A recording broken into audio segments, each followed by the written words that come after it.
آج تک سورج کے قریب بھی کوئی ہمارا سیارہ، ہماری جناب کوئی اسپیس شٹل لائٹ جو ہے وہ بھٹک نہیں سکی. کہتے بڑا گرم ہے، کروڑوں میل دور ہے. اللہ اکبر. مگر سنو میرے آقا کا اختیار کیا ہے، اللہ نے کیسی اتھارٹی دی ہے.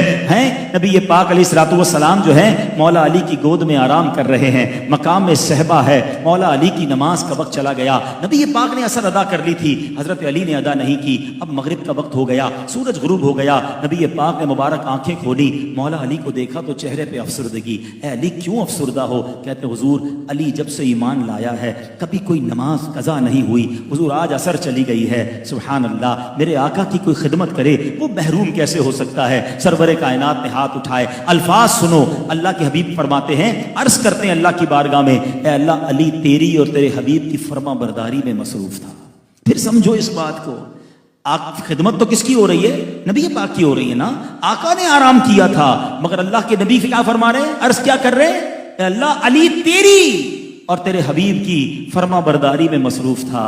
سبحان اللہ. اب اعلیٰ حضرت کا شعر شاید جلدی سمجھ آ جائے گا کہ بخدا خدا کا یہی ہے در، بخدا خدا کا یہی ہے در، نہیں اور کوئی مفر مکر جو وہاں سے ہو یہیں آ کے ہو، جو یہاں نہیں وہ وہاں نہیں. اللہ کے حبیب نے دعا کی. دنیا نے آج تک یہ منظر نہیں دیکھا تھا. لونر سائیکل جو ہے یہ بتاتی ہے کہ جناب عصر کے بعد مغرب اور مغرب کے بعد عشاء کا وقت ہوتا ہے. مگر اس دن زمانے نے عجب منظر دیکھا. عصر کے بعد مغرب تو ہوئی مگر مغرب کے بعد پھر عصر کا وقت شروع ہوتا ہے. سورج واپس پلٹتا ہے، سورج کی شعاعیں جناب اس علاقے میں پھیلتی ہیں اور مولا علی اپنی اثر ادا کرتے ہیں. نبی پاک کی کس کس اختیار کی بات کی جائے.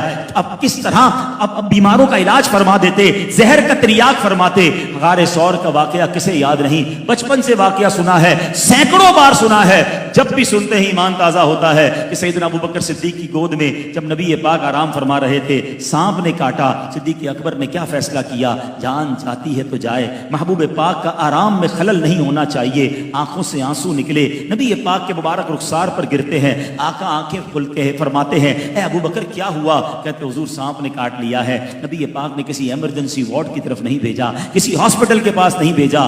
آقا نے لعاب دہن لگایا. حضرت ابو بکر صدیق کا جو زہر ہے وہ درد جاتا رہا، زہر ختم ہو گیا. یہاں بہت خوبصورت دو سوال پیدا ہوتے ہیں. یہ دونوں امیر المومنین ہیں، یہ دونوں علم کے سمندر ہیں. مولا علی کی شان تو وہ ہے جن کے بارے میں آقا فرماتے ہیں میں علم کا شہر ہوں، علی اس کا دروازہ ہے. اب سوال یہ ہے، نماز تو سب سے بڑا فرض ہے، سب سے اہم فرض ہے. اچھا نمازوں میں بھی سب سے پرخطر اور سب سے اہم نماز وہ عصر کی نماز کو کہا گیا کیونکہ ٹائم بڑا شارٹ ہوتا ہے، بڑا کانشیس رہنا پڑتا ہے. مگر مولا علی نے نماز جانے دی، نبی پاک کے آرام میں خلل نہیں ڈالا. ارے اٹھا دیتے، عرض کرتے حضور آپ ہی نے فرمایا نماز فرض ہے، مجھے نماز پڑھنی ہے. مگر مولا علی کے دل نے یہ گوارا نہ کیا. ادھر حضرت ابوبکر صدیق کو سانپ نے کاٹا ہے، یہ بھی شریعت کا حکم ہے کہ جان بچانا فرض ہے، مگر انہوں نے جان جانے کی پرواہ نہیں کی. نبی پاک کے آرام میں خلل نہیں ڈالا. یقیناً اس وقت دنیا میں ان دونوں سے بڑے مفتی تو کوئی نہیں ہے نا. ان دونوں کا یہ ڈیسیشن ہمیں بہت کچھ بتا رہا ہے کہ سنو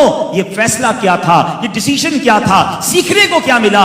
بریلی کے تاجدار یہ ساری بات دو تین شعروں میں ہی سمجھا دیتے ہیں. آپ فرماتے ہیں مولا علی نے واری تیری نیند پر نماز، اور وہ بھی اصل سب سے جو اعلیٰ خطر کی ہے. صدیق بل کے غار میں جان ان پہ دے چکے اور حفظ جان تو جان فروز غرر کی ہے. دونوں نے تو کام کر لیا نا. مگر آقا نے کیا کیا؟ ہاں تو نے انہیں جان، انہیں پھیر دی نماز، پر وہ تو کر چکے جو کرنی بشر کی ہے. انہوں نے اپنے کام کر دیا.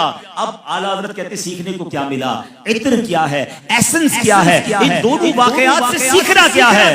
آپ کہتے ہیں ثابت ہوا کہ جملہ فرائض فرو ہیں. پتہ چلا کہ سارے فرض جو ہے نا یہ شاخیں ہیں، فرو کہتے ہیں برانچز کو. تو پھر اصل کیا ہے، ٹری کیا ہے، تنا کیا ہے؟ فرمایا ثابت ہوا کہ جملہ فرائض فرو ہیں، اصل الاصول بندگی استاجور کی ہے.